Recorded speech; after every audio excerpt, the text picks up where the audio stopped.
Minha namorada pediu um tempo, 1 ano depois voltou, ficou com outros, mas me ama.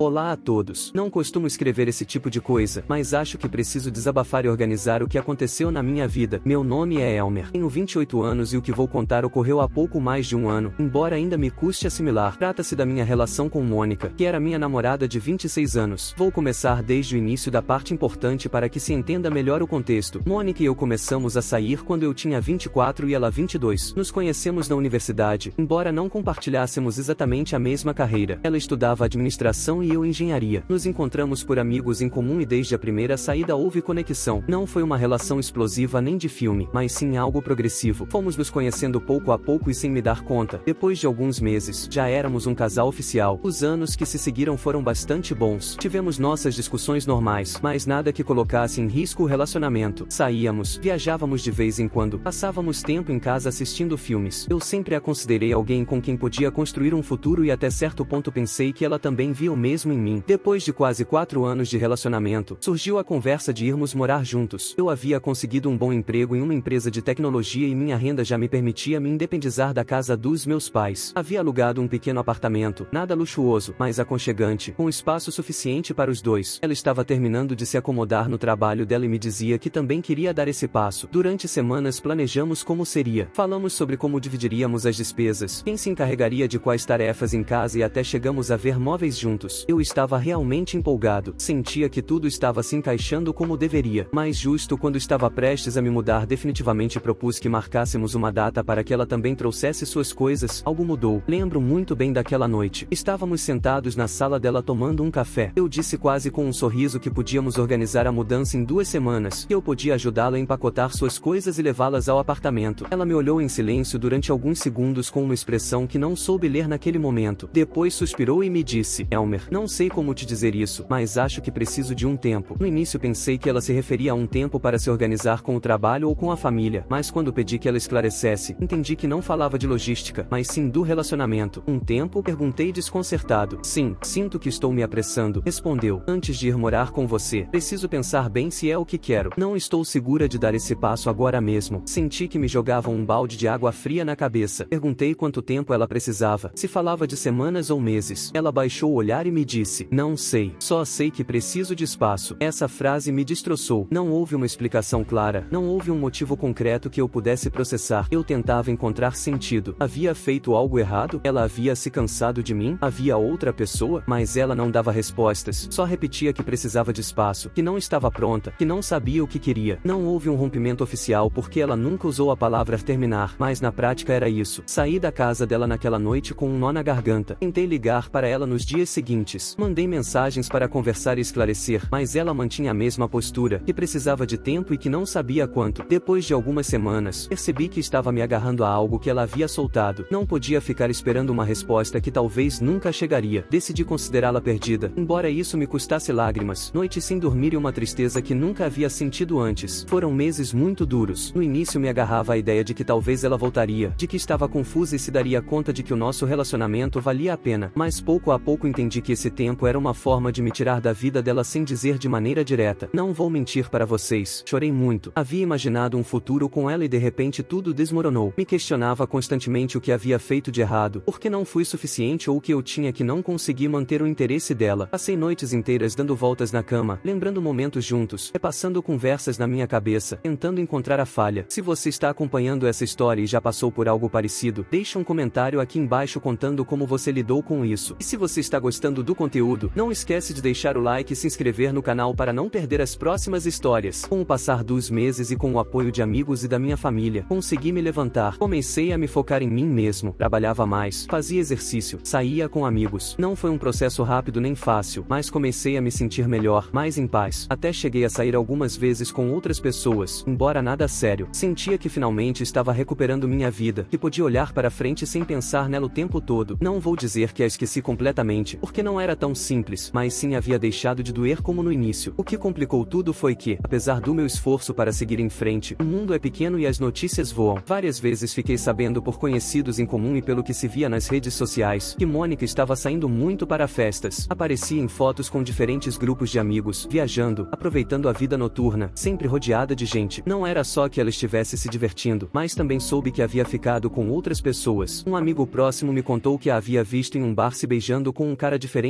do que depois apareceu nas fotos dela. Era evidente que estava conhecendo vários ao mesmo tempo ou pelo menos experimentando diferentes relações. No início, cada vez que essa informação chegava até mim, era como uma facada. Doía porque eu ainda estava tentando superar o nosso relacionamento enquanto ela parecia ter virado a página com facilidade demais. Mas depois de um tempo, essa mesma informação me ajudou a abrir os olhos. Entendi que havia tomado a decisão correta ao não ficar esperando. Essa não era a pessoa com quem eu queria construir um futuro. Aceitar isso não foi imediato. Houve recaídas emocionais, dias em que me perguntava se eu tivesse sido mais paciente ou se tivesse feito algo diferente. Talvez as coisas teriam funcionado, mas ao mesmo tempo, ver o rumo que ela estava tomando me confirmava que nossas prioridades já não estavam alinhadas. Eu queria estabilidade, construir uma vida em casal, dar passos para frente. Ela, por outro lado, estava em outra fase, explorando, experimentando, vivendo a vida social com intensidade. Embora não haja nada de errado nisso, não era o que eu buscava nem o que podia oferecer. No final, o que me ajudou a soltar foi aceitar que simplesmente não éramos compatíveis naquele momento, que ela tinha direito de viver como quisesse e eu tinha direito de me proteger e seguir em frente. Havia passado já mais de um ano desde a última vez que vi Mônica. Durante todo esse tempo me havia focado em me reconstruir e, para ser honesto, minha vida ia muito melhor do que havia imaginado. No trabalho estava indo muito bem. Havia conseguido uma promoção que não esperava tão cedo e com isso também vieram melhores salários. Economicamente estava estável, até consegui economizar o suficiente para começar a pensar em comprar um carro novo e continuar melhorando o meu apartamento. Me sentia satisfeito porque finalmente havia aprendido a me focar em mim mesmo. A nível pessoal também havia mudanças. Fazia exercício com regularidade, saía mais com amigos, viajei em algumas ocasiões. Embora não tivesse uma parceira estável, já não sentia essa necessidade desesperada de preencher um vazio. Gostava da liberdade que tinha e da tranquilidade de não estar dependente de alguém que não sabia o que queria. Pela primeira vez em muito tempo, me senti em paz. Um dia, enquanto estava trabalhando de casa, recebi uma mensagem inesperada. Era de Mônica. Vi na tela do celular e fiquei paralisado alguns segundos. Ela me cumprimentava como se nada tivesse acontecido. Com um oi. Como está? Não respondi. Fiquei olhando a mensagem um tempo e depois bloqueei o celular. Não queria abrir essa porta de novo. Havia lutado demais para recuperar minha estabilidade como para colocá-la em risco por alguém que me havia deixado de lado no momento mais importante da minha vida. Passaram-se alguns dias e não voltei a saber dela, então pensei que tudo ficaria por isso. Algumas semanas depois, um dos meus amigos me ligou e disse que queria me ver para tomar um café, que era algo rápido e que precisava me perguntar algo sobre meu trabalho. Era um bom amigo e pensei que talvez quisesse orientação profissional, então aceitei sem problemas. Marcamos em um café que ficava perto do centro. No meio da tarde, cheguei pontual e busquei com o olhar meu amigo, mas não o encontrei. Em vez disso, vi Mônica sentada em uma mesa ao fundo. Minha primeira reação foi ficar parado pensando que havia algum erro, mas ela, assim que me viu, sorriu e fez um gesto com a mão para que eu me aproximasse. Me aproximei com a testa franzida e perguntei o que ela fazia ali. Ela se levantou para me abraçar como se nada tivesse acontecido e disse que meu amigo havia planejado isso com ela, que era uma surpresa. Fiquei gelado porque não entendia como alguém podia pensar que isso era uma boa ideia. Senta, Elmer, me disse com um sorriso amplo, segura de si mesma, como se não tivesse passado um ano desde que ela foi embora. Eu estava na defensiva, mas ainda assim sentei. Queria entender o que ela pretendia com tudo isso. Ela começou a falar de como eu estava bem, que havia mudado muito, que me notava mais seguro e até mais atraente. Me fazia elogios como se estivesse tentando reavivar algo que, pelo menos do meu lado, já estava morto. Depois de alguns minutos de conversa superficial, ela soltou a bomba. Sabe, Elmer, acho que você é um grande homem agora. Depois desse tempo, decidi que sim, que vamos morar juntos como queríamos. Fiquei olhando para ela sem palavras. Não podia acreditar no que estava ouvindo. O quê? Respondi incrédulo. Mas a gente não já tinha terminado? Ela deu uma risada leve, como se eu tivesse dito uma bobagem. Ah não, bobinho, eu nunca quis terminar com você. Só queria um tempo. E depois de todo esse tempo percebi que te quero, que você é o homem com quem quero estar. Olhei fixamente para ela tentando processar a lógica dela. Fiquei em silêncio alguns segundos e depois soltei o que estava acumulado dentro de mim. Deixa eu ver se entendo. Você vai embora, vive a vida louca, sai para festas, fica com outros e agora que saciou esse desejo, quer que eu te aceite assim, do nada? Ela se inclinou para a frente com um sorriso nervoso e me disse, amor, não fala assim, eu só precisava me descobrir, mas no final sempre senti muita falta de você. Não pude evitar soltar uma risada amarga. Acredite, você não foi a única que se descobriu. Tenho certeza de que muitos te descobriram também. Ela riu como se eu estivesse brincando e pegou minha mão. Amor, para com as brincadeiras. Estou falando sério. Quero ficar com você. Quero morar com você. Foi então que fiquei realmente com raiva. Retirei minha mão e olhei para ela com firmeza. Bom, você está maluca, né? Ou está usando alguma coisa? Como você tem coragem de vir aqui depois de tudo o que fez e pensar que eu vou te receber como se nada tivesse acontecido? O sorriso dela desapareceu de uma vez. Franziu a testa e me disse com um tom irritado. Não exagera, Elmer. Também não foi tanto assim. Só me dei um tempo para me esclarecer. Um tempo? Respondi levantando a voz. Você não pediu um tempo, Mônica. Você me abandonou. Foi viver sua vida sem mim, sabendo que eu estava sofrendo. Você sabe o que eu passei? Sabe o que me custou levantar cada dia enquanto você estava em festas com outros? Ela tentou me interromper, mas não deixei. Você não tem ideia do que é se reconstruir do zero. E agora você vem aqui com um sorriso, como se nada tivesse acontecido. Espera que eu te diga que sim. Ela também levantou a voz. Chega, nem tudo foi como você está falando. Eu também pensava em você. Eu também te queria, mas precisava viver, precisava experimentar. Agora sei o que quero e o que quero é você. Me levantei da mesa com o coração batendo forte de raiva. Não, Mônica, o que você quer é voltar quando já experimentou todo o resto e descobriu que ninguém mais te dá o que eu te dava. Mas eu não sou mais aquele homem que te esperava. Aquele Elmer morreu no dia que você me pediu um tempo sem me dar explicações. Ela me olhou com os olhos bem abertos, como se não pudesse acreditar no que eu estava dizendo. Depois tentou suavizar o momento baixando o tom. Amor, não importa o que você diga agora. Eu sei que você vai casar comigo algum dia. Eu sei. Essas foram suas últimas palavras antes de eu ir embora. Não respondi. Simplesmente me virei e saí do café, deixando para trás aquela cena absurda. Caminhei pela rua com uma mistura de raiva e alívio. Por um lado, estava furioso de que ela tivesse tido a ousadia de aparecer assim na minha vida. Por outro, me sentia livre ao confirmar que não queria nada com ela. O que você teria feito no lugar do Elmer? Teria dado uma segunda chance ou teria feito a mesma coisa? Comenta aqui embaixo. E se você está gostando dessa história, se inscreve no canal e ativa o sininho para não perder nenhuma atualização. E aqui estou agora escrevendo isso. Não sei se fiz bem ou mal ao reagir dessa maneira. Não sei se devia ter sido mais frio ou se talvez devesse ter escutado ela com mais calma. Mas o que sei é que não quero voltar a estar com alguém que me deixou no pior momento e que voltou só quando já se cansou do resto. Depois do que aconteceu no café, pensei que Alice fecharia tudo, que Mônica entenderia que não havia volta e seguiria com a vida dela, mas me enganei. Os dias seguintes ela começou a me ligar insistentemente. No início atendi uma vez só para dizer que não queria falar mais, que o nosso relacionamento havia terminado faz tempo e que por favor respeitasse minha decisão, mas ela não aceitava. Me ligava a todas as horas, deixava mensagens de voz dizendo que me amava, que estava arrependida, que não podia me deixar ir de novo. Acabei bloqueando ela. Pensei que isso seria suficiente, mas não foi. Alguns dias depois comecei a receber mensagens de vários amigos em comum, todos, de maneira suspeitosamente parecida, me pediam para perdoá-la, que desse outra chance, que ela havia amadurecido e que tinha se dado conta de que eu era o certo. Era tão repetitivo que parecia um roteiro. Sentia como se estivesse falando com robôs, como se alguém estivesse manipulando tudo para me pressionar. Me incomodou muito essa situação, não só porque não queria saber nada dela, mas porque ela também estava tentando arrastar meus amigos para algo que era unicamente entre nós. Então tomei uma decisão radical, bloqueei todos que estavam me mandando esse tipo de mensagem. Não ia permitir que me fizessem sentir culpado nem que me empurrassem para reviver algo que me custou tanto superar. Mas o pior veio depois. Uma tarde, quando voltava do trabalho, a encontrei na porta do meu apartamento. Estava sentada nas escadas me esperando. Quando me viu, se levantou de um salto e correu até mim. Começou a me suplicar entre lágrimas. Me dizia que estava desesperada, que não podia imaginar a vida dela sem mim, que a única coisa que queria era casar comigo e formar a família que antes não havia sabido valorizar. Fiquei em silêncio com uma mistura de raiva e pena. Não respondi nada, só passei ao lado, abri a porta do meu apartamento e entrei. Ela tentou me seguir, mas fechei a porta antes que ela conseguisse. De dentro ainda a escutei batendo suavemente suplicando por vários minutos. Não abri. Sentei no sofá escutando o choro abafado dela do outro lado e só pensava em tudo o que havia passado. Lembrava da noite em que ela me pediu um tempo, da maneira como me deixou afundado enquanto ela saía para se descobrir, e do absurdo de que agora viesse me pedir algo tão grande como se nada tivesse acontecido no meio. Depois de um tempo ela parou de insistir e foi embora. Não vou mentir, foi desconfortável e até doloroso vê-la naquele estado, mas ao mesmo tempo senti que era necessário me manter firme. Não podia permitir que ela voltasse para minha vida só porque agora ela queria. Eu não sou mais o mesmo homem que ficou esperando ela um ano atrás. Despertador atualização 3, a cena no prédio. Isso é o último que aconteceu. Se houver mais novidades, talvez volte a escrever, mas por agora a única coisa que quero é seguir com minha vida em paz. Passaram-se apenas 2 dias desde a última vez que escrevi aqui. Honestamente nunca pensei que teria que voltar com uma nova atualização tão cedo. O que aconteceu recentemente foi algo tão intenso, tão surreal e até perigoso que ainda me custa processar. Tudo começou na tarde. Eu estava no meu apartamento tranquilo tranquilo assistindo um jogo na televisão quando escutei batidas na porta. Não eram batidas suaves nem discretas, eram batidas fortes, insistentes, quase desesperadas. Não precisei olhar para saber quem era. Pressenti de imediato. Fiquei em silêncio, sem me mover, esperando que ela se cansasse e fosse embora, mas em vez disso, escutei a voz dela quebrada, como se estivesse chorando. Elmer, sei que você está aí, por favor, me abre. Não respondi. Houve um silêncio breve depois, com um tom muito mais frio, quase perturbador. Ela disse algo que gelou meu sangue. Tudo bem, você me obrigou a fazer isso. Isso vai ser culpa sua. Nos vemos na outra vida. Naquele instante senti um arrepio percorrer meu corpo. Meu coração começou a bater com força e fiquei paralisado sem saber como reagir. Não sabia se ela estava falando sério, se era uma manipulação emocional ou se realmente pensava em se machucar. Esperei alguns minutos tentando escutar algum barulho, alguma pista do que ela estava fazendo. Não ouvia nada, só o eco do corredor vazio. Depois de 5 minutos que pareceram eternos, decidi abrir a porta com cautela. Quando abri, não a vi na minha frente. Por um momento pensei que tinha ido embora, mas então escutei um murmúrio e olhei para a varanda principal do prédio que fica no final do corredor. Moro no quarto andar e de lá, se alguém cair, as chances de sobreviver são mínimas. Ali estava ela. Mônica estava sentada na beirada do parapeito, balançando as pernas no ar como se fosse uma criança brincando, mas com uma calma inquietante. Fiquei gelado ao vê-la, com o coração disparado. Me aproximei lentamente com as mãos estendidas, como se tentasse tranquilizar um animal assustado. Mônica, o que você está fazendo? Por favor, sai daí. Ela me olhou e, em vez de parecer triste ou desesperada, sorriu. Um sorriso amplo, quase triunfal. Em um segundo desceu do parapeito e, sem aviso prévio, correu até mim, me abraçou com força e começou a beijar meu rosto repetidamente entre risadas e choro. Está vendo? Você me ama. Você veio me resgatar. Eu sabia que você não podia me deixar. Eu estava em choque, tentando afastá-la sem ser brusco. Mônica, para com isso. Como você se atreve a brincar com isso? Você estava quase caindo. Ela me olhou com aquele mesmo sorriso inquietante e sussurrou no meu ouvido. Você me ama,